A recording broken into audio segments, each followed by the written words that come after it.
এবার 300 পরিচ্ছেদ। ঠাকুর শ্রীরামকৃষ্ণ দক্ষিণেশ্বর মন্দিরে জন্ম উৎসব দিবসে বিজয়, কেদার, রাখাল, সুরেন্দ্র প্রভৃতি ভক্ত সঙ্গে। পঞ্চবটিমূলে জন্ম উৎসব দিবসে বিজয় প্রভৃতি ভক্ত সঙ্গে। ঠাকুর শ্রীরামকৃষ্ণ পঞ্চবটিতলায় পুরাতন বটবৃক্ষের চাতালের উপর বিজয়, কেদার, সুরেন্দ্র, ভবনাথ, রাখাল প্রভৃতি অনেকগুলি ভক্ত সঙ্গে দক্ষিণাস্য হইয়া বসিয়া আছেন। কয়েকটি ভক্ত চাতালের উপর বসে আছেন, অধিকাংশই চাতালের নিচে। চতুর্দিকে দাঁড়ায় আছেন। বেলা 1টা হইবে। রবিবার 25শে মে 1884 খ্রিস্টাব্দ, 13ই জ্যৈষ্ঠ, শুক্লা প্রতিপদ। ঠাকুরের জন্মদিন ফাল্গুন মাসের শুক্লপক্ষের দ্বিতীয়া তিথি, কিন্তু তাহার হাতে অসুখ বলিয়া এতদিন জন্মোৎসব হয় নাই। এখন অনেকটা সুস্থ হইয়াছেন, তাই আজ ভক্তেরা আনন্দ করিবেন। সহচরী গান হইবে, সহচরীরা গান গাইবে। সহচরী প্রবীণা হইয়াছেন, কিন্তু প্রসিদ্ধ কীর্তনী। মাস্টার ঠাকুরের ঘরে ঠাকুরকে দেখিতে না পাইয়া পঞ্চবটিতে আসিয়া দেখেন যে ভক্তেরা সহাস্যবদন আনন্দে অবস্থান করিতেছেন। ঠাকুর বৃক্ষমূলে চাতালের উপর যে বসিয়া রইয়াছেন তিনি দেখেন নাই, অথচ ঠাকুরের ঠিক সম্মুখে আসিয়া দাঁড়াইয়াছেন। তিনি ব্যস্ত হইয়া জিজ্ঞাসা করিতেছেন, তিনি কোথায়? এই কথা শুনিয়া সকলে উচ্চ হাস্য করিলেন। হঠাৎ সম্মুখে ঠাকুরকে দর্শন করিয়া মাস্টার অপ্রস্তুত হইয়া তাহাকে ভূমিষ্ঠ হইয়া প্রণাম করিলেন। দেখিলেন ঠাকুরের বাম দিকে কেদার চাটুর্যে এবং বিজয় গোস্বামী চাতালের উপর বসে আছেন। ঠাকুর দক্ষিণাস্য। শ্রীরামকৃষ্ণ সহাস্যে মাস্টারের প্রতি, দেখো কেমন দুজনকে, কেদার ও বিজয়কে মিলিয়ে দিয়েছি। শ্রীবৃন্দাবন হইতে মাধবীলতা আনিয়া ঠাকুর পঞ্চবটিতে 1868 খ্রিস্টাব্দে রোপণ করিয়াছিলেন। আজ মাধবী বেশ বড় হইয়াছে। ছোট ছোট ছেলেরা উঠিয়া দুলিতেছে, নাচিতেছে। ঠাকুর আনন্দে দেখিতেছেন ও বলিতেছেন, বাঁদুরে ছানার ভাব, পড়লে ছাড়ে না। সুরেন্দ্র চাতালের নিচে দাঁড়ায় আছেন। ঠাকুর সস্নেহে বলতেছেন, তুমি উপরে এসো না, এমনটা পা মেলা বেশ হবে। সুরেন্দ্র উপরে গিয়া বসিলেন। ভবনাথ জামা পরিয়া বসিয়াছেন। দেখিয়া সুরেন্দ্র বলিতেছেন, কি হে, বিলাতে যাবে নাকি? ঠাকুর হাসিতেছেন ও বলতেছেন, আমাদের বিলাত ঈশ্বরের কাছে।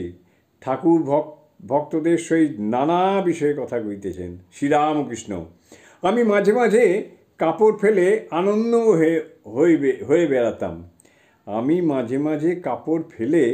আনন্দময় হয়ে বেড়াতাম। শম্ভু একদিন বলছে, ও হে, তুমি তাই ন্যাংটো হয়ে বেড়াও, বেশ আরাম, আমি একদিন দেখলাম। সুরেন্দ্র, অফিস থেকে এসে জামা চাপকান খোলবার সময় বলি, মা তুমি কত বাঁধাই বেঁধেছ। সুরেন্দ্রর অফিস, সংসার, অষ্টপাশ ও 3 গুণ। শ্রীরামকৃষ্ণ, অষ্টপাশ দিয়ে বন্ধন, লজ্জা, ঘৃণা, ভয়, জাতি, অভিমান, সংকোচ, গোপনের ইচ্ছা, এইসব। ঠাকুর গান গাইতেছেন, আমি ওই খেদে খেদ করি শ্যামা, শ্যামা মা উড়াচ্ছে ঘুড়ি ভব সংসার বাজার মাঝে, ঘুড়ি আশা বায়ু ভরে উড়ে, বাঁধা তাহে মায়াদড়ি। মায়াদড়ি কিনা মাঘ ছেলে, বিষয়ে মেজেছ মজা, কর্কশা হয়েছে দড়ি। বিষয় কামিনী কাঞ্চন।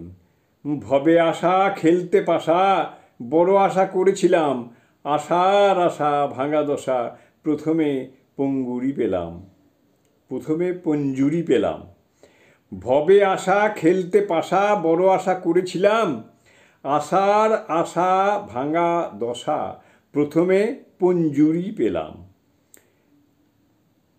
পবার 18-16, যুগে যুগে এলাম ভালো। শেষে কচে 12 পেয়ে মাগো, পঞ্জা ছক্কায় বদ্ধ হলাম। 6 2 8, 6 4 10, কেউ নয় মা আমার বশ। খেলাতে না পেলাম যশ, এবার বাজি তোর হইল। পঞ্জুরি অর্থাৎ পঞ্চভূত, পঞ্জা ছক্কায় বন্দি হওয়া অর্থাৎ পঞ্চভূত ও 6 রিপুর বশ হওয়া। 6 3 9 ফাঁকি দিব, 6কে ফাঁকি দেওয়া অর্থাৎ 6 রিপুর বশ না হওয়া। 3কে ফাঁকি দেওয়ার অর্থাৎ 3 গুণ অতীত হওয়া, সত্য রজতম। সত্য রজতম এই 3 গুণকেই মানুষকে বশ করেছে, এই 3 গুণেতেই মানুষকে বশ করেছে। 3 ভাই সত্য থাকলে রজকে ডাকতে পারে, রজ থাকলে তমকে ডাকতে পারে।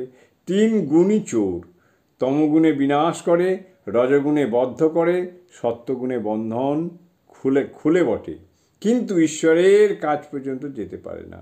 বিজয় সহস্রে সত্য চোর কিনা শ্রীরামকৃষ্ণ সহস্রে ঈশ্বরের কাছে নিয়ে যেতে পারে না, কিন্তু পথ দেখিয়ে দেয় ভবনাথ। বাহ, কি চমৎকার কথা শ্রীরামকৃষ্ণ। হ্যাঁ, ও খুব উঁচু কথা। ভক্তেরা এই সকল কথা শুনিয়া আনন্দ করিতেছেন। জয় ঠাকুর, জয় ঠাকুর, জয় ঠাকুর।